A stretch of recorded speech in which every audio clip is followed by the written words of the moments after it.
ሰላም። ዛሬ በጣም ወሳኝ በሆነ አንድ ጥያቄ ላይ እናተኩራለን። ይኸውም ከመጨረሻው ዘመን ክስተቶች ጋር የተያያዘ ነው። የመጀመሪያው ትንሣኤ። ይህ ክስተት አንድ ጊዜ ብቻ ነው ወይ የሚሆነው ወይስ ተደጋግሞ ሊከሰት ይችላል? በጣም ውስብስብ ጥያቄ ነው አይደል? እስቲ እንግዲህ ምንጩ ምን እንደሚል ጠለቅ ብለን እንመርመር። እሺ፣ ዋናው ጥያቄያችን እንግዲህ ይሄ ነው። የሰማዕታት ትንሣኤ አንድ ጊዜ ብቻ ነው ወይስ ከዛ በላይ ይፈጸማል? ያው በውጫዊ መልኩ ስናየው ቀላል ጥያቄ ሊመስል ይችላል። ግን እመኑኝ መልሶ የመጨረሻውን ዘመን ክስተቶች የምንረዳበትን መንገድ ሙሉ በሙሉ ሊቀይረው ይችላል። ሁሉም ነገር እንዴት እንደሚቀጥል የሚወስን ቁልፍ ነጥብ ነው ማለት ነው። እንግዲህ የዚህን እንቆቅልሽ መልስ ለማግኘት መጀመሪያ መነሻውን መረዳት አለብን። ማለቴ እነዚህ ክስተቶች የሚከናወኑበትን የጊዜ ወቅት፣ ያንን መድረክ በደንብ ማወቅ አለብን። ሁሉም ነገር የሚፈጸሙበት አንድ የተወሰነ ዘመን አለ፣ የአውሬው ዘመን። እሺ፣ ይሄ ወሳኝ የጊዜ ወቅት የአንዱ ሳምንት የመጀመሪያ አጋማሽ ይባላል። የማለት ምን ማለት ነው? በቀላሉ የ42 ወር ጊዜ ነው እና የ42 ወር ለሚቀጥለው ነገር ሁሉ ቁልፍ ነው። ስለዚህ ይህንን ቁጥር በደንብ እንያዘው። እንግዲህ በዚህ በ42 ወራት ጊዜ ውስጥ በጣም ከባድ ምርጫ ይቀርባል። ምርጫው በጣም ግልጽ ነው። ወይ አውሬውን ማምለክና በሕይወት መኖር ወይም ደግሞ እምቢ ማለትና ሰማዕት መሆን። ምንጩ እንደሚነገረን ከዚህ ውጪ ሦስተኛ አማራጭ የሚባል ነገር የለም። በጣም አስፈሪ ነው አይደል? እሺ፣ ይሄ አስከፊ የስደት ዘመን ካለፈ በኋላስ ምን ይፈጠራል? ይሄ እንግዲህ ወደ ትንታኔያችን ቀጣይ እና በጣም ወሳኝ ወደ ሆነው ምዕራፍ ይወስደናል። ስለ መጀመሪያው ትንሣኤ ክስተት እናወራለን። በጣም የሚገርመው ነገር ምንጩ እንደሚለው የመጀመሪያው ትንሣኤ እንዲሁ በዘፈቆደ የሚሆን ነገር አይደለም። አንድ ቅድመ ሁኔታ መሟላት አለበት። ልክ እንደ ሰዓት ቆጣሪ ያስቡት። አስቀድሞ የተወሰነው የሰማዕታት ቁጥር ሙሉ በሙሉ መሟላት አለበት። ያኔ ነው ትንሣኤው ይጀመረው። እና ይህ ሂደት ማይለወጥ ጥብቅ ቅደም ተከተል አለው። እስቲ ደረጃ በደረጃ እንየው።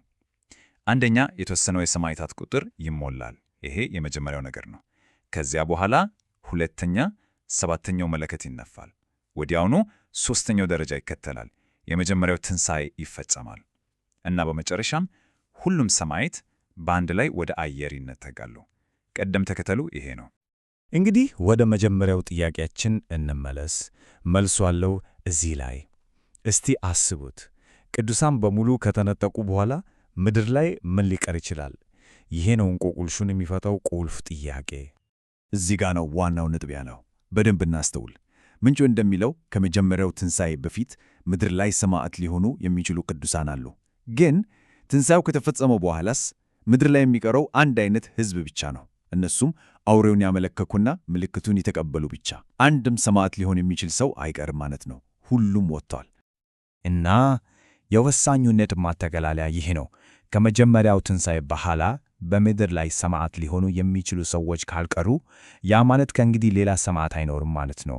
ስለዚህ ትንሣኤውም ሊደገም አይችልም። ምንጩ የሚያቀርበው የመከራከሪያው ነጥብ መሰረቱ ይሄ ነው። አንድ ጊዜ ብቻ ነው የሚሆነው የሚለው ለዚህ ነው።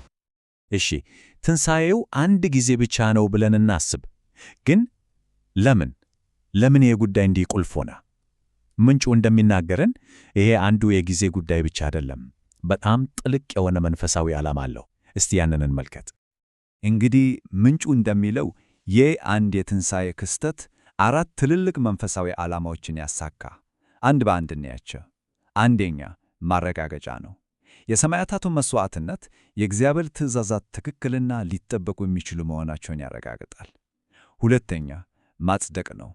ትንሣኤያቸው የእርሱን ፍቅርና ፍትሕ ለሁሉም ያሳያል። ሦስተኛ፣ ፍጹምነት ነው። በነጻ ፈቃዳቸው መሞታቸው የፍጥረትን ነጻ ፈቃድ ወደ ፍጹምነት ያደርሰዋል። እና በመጨረሻም አራተኛ፣ ፍርድ። እነዚህ ሁሉ ነገሮች ከተፈጸሙ በኋላ ፍትሕ ስለተረጋገጠ በቀሩት ላይ የመጨረሻው ፍርድ በጽድቅ ሊጀምር ይቻላል ማለት ነው። እሺ፣ ግን እዚህ ጋር አንድ ትልቅ ጥያቄ ይነሳ። ይህ ሁሉ ትንታኔና መደምደሚያ ወደ አንድ በጣም አስቸጋሪና ያልተፈታ ምስጢር ይወስደናል። እስካሁን ያየነው ነገር ሁሉ እውነት ከሆነ አንድ ነገር አይሆንንም። ጥያቄው ይሄ ነው። በጣም ግልጽና ቀጥተኛ ጥያቄ ነው። ሁሉም ቅዱሳን በመጀመሪያው ትንሣኤ ተነጥቆ ከሄዱ በሺህ ዓመቱ መንግሥት ወቅት በምድር ላይ የሚኖሩት ሰዎች እነማን ሊሆኑ ነው? ይህ በጣም ትልቅ እንቆቅልሽ ነው አይደል? እንግዲህ ምንጩ ለዚህ ሁለት ሊሆኑ የሚችሉ ማብራሪያዎችን ይሰጣል። ግን ሁለቱም የየራሳቸው ተግዳሮት አለባቸው። የመጀመሪያው ጽንሰ ሐሳብ ምንድን ነው የሚለው? አንዳንድ ቅዱሳን ከመከራው ተርፈዋል ይላል። ግን ይሄ ቅድም ካየነው ሁሉም ቅዱሳን ተወስደዋል ከሚለው ሐሳብ ጋር ይጋጫል። ሁለተኛው ጽንሰ ሐሳብ ደግሞ በምድር ላይ የሚኖሩት እምነታቸው እንዲፈተን ከገነት የመጡ ነፍሳት ናቸው ይላል። ይሄ ደግሞ ከየት መጣ? ሙሉ በሙሉ አዲስ ሐሳብ ነው። እናም ምንጩ የትኛው ነው ትክክል ብሎ አይነግረንም። ይልቁንስ እንድናስብበት ክፍት አድርጎ ይተዋል። ይህን እንቆቅልሽ የሚያሳየን የመጀመሪያው ትንሣኤ አንድ ጊዜ ብቻ ነው የሚለው ሐሳብ አንዳንድ ጥያቄዎችን ከመመለስ ይልቅ ምናልባትም ተጨማሪ ጥያቄዎችን ሊፈጥር እንደሚችል ነው። ለዛሬው ስለተከታተላችሁን ከልብ እናመሰግናለን።